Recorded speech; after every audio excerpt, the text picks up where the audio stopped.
Final stage, who's excited? Okay, so this is relatively dry. And as I mentioned in the last video, the final part is to really make this shine.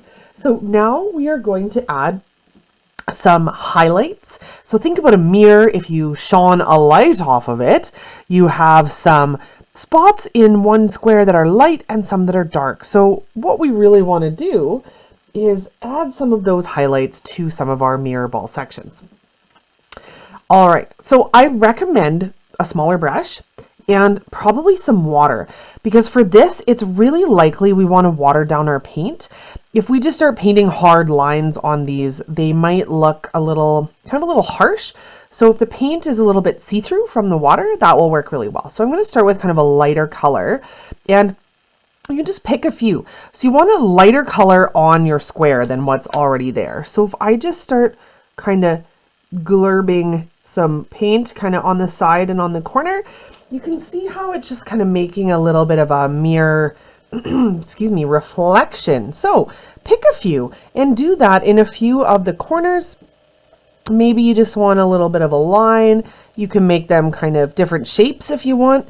There's not really rules to making the shadows because each reflection will be different, just like in real life. So go back, grab another color of paint. Don't forget to water it down, and then you can start adding some of those mirror reflections in some of the corners of your little panels. And you don't have to do all of them, but definitely just pick a few kind of random. You can do, again, kind of an L shape in the corner, or you could do sort of a bubble shape if you just want a couple of lines. That's okay too.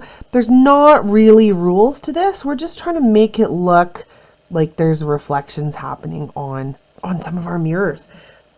And then when you go to do the darker ones, it's up to you. You can do a full contrast. You could take that lighter color and really just do a full contrast over top. And if you like the way that looks, that's brilliant. But if that's too much for you, what you can do is go back to your paint and just mix a slightly darker color. It's still lighter than what's there, but darker than the paint I was just using. Okay, so that's really up to you. So go ahead and just fill in a few highlights on some of your different mirror sections. Again, there you go. That's what it looks like with kind of a darker shade that's still lighter than the original. And again, don't be afraid to loosen that up with water. I like the way it looks when it's a little bit more fluid. And if you mess up, you can always kind of go in with paper towel while it's still wet and kind of remove it. You can always go back and paint over it too, okay? So the nice thing with acrylic, it's not necessarily forever. So go ahead and add some of those reflections, and then we'll come back for the final piece. Perfect. So you can see I've gone in and added those little kind of L shapes or just little lines on the edges of maybe half of the mirrors. You can see, and I've used all different colors because the mirror will shine all different colors. So go ahead and just randomly kind of plop those in there. There's not really a right or wrong way to do this. Just go ahead, and again, I recommend watering down that paint. Okay, so once you're happy with that, it is time for the very last piece of this work. And this is what's going to draw it all together and make it feel finished. So what we're going to do is we've spent all this time painting all these beautiful little mirror squares, but what we need to do is get those grout lines in between them to really stand out. So for this step, you're going to use, if we look at this, we've got somewhere it looks light in between there and somewhere it looks dark in between there.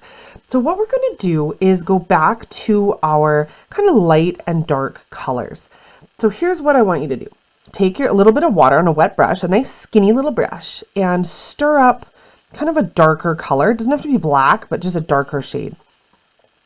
And what you're going to do is now where the paint is lighter, you're going to very gently and very carefully, it doesn't have to be very heavy-handed, you're going to go and paint in. Think about Lego bricks. Think about what Lego looks like. So you're going to go in and put those grout lines, paint them in very carefully in between the lighter colors. So we're using dark paint between the lighter mirrors. Now, once you're kind of done that, and we're going to switch back and forth as we're working, but you can see I've got nice kind of watered down paint so that it flows off my brush well, and it's darker than the squares around it. So go in gentle, you don't have to press very hard because we're just trying to get those grout lines painted back in there so that our mirrors look like mirrors and that they look like they're on there separately, not just one big kind of mush. All right, so you're going to spend some time doing that. Also, as you're going along, you're going to come across some of your mirrors that are darker. Well, we don't want to put dark paint between dark mirrors. So this is where you're going to have to just kind of work along a little bit at a time.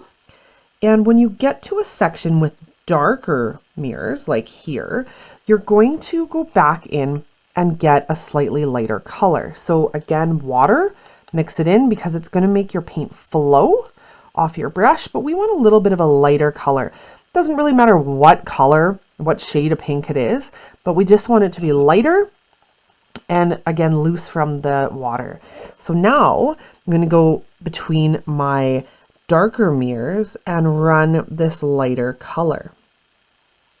Okay, so you're going to continue to do the whole disco ball this way and running light between the dark mirrors and dark between the light mirrors. So it's sort of reverse.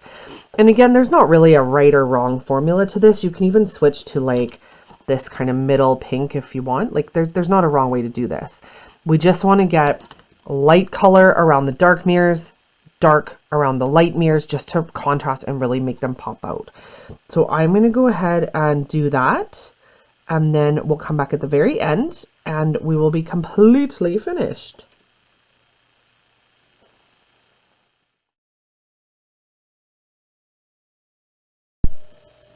And there we are, finished, fantastic, and monochromatic.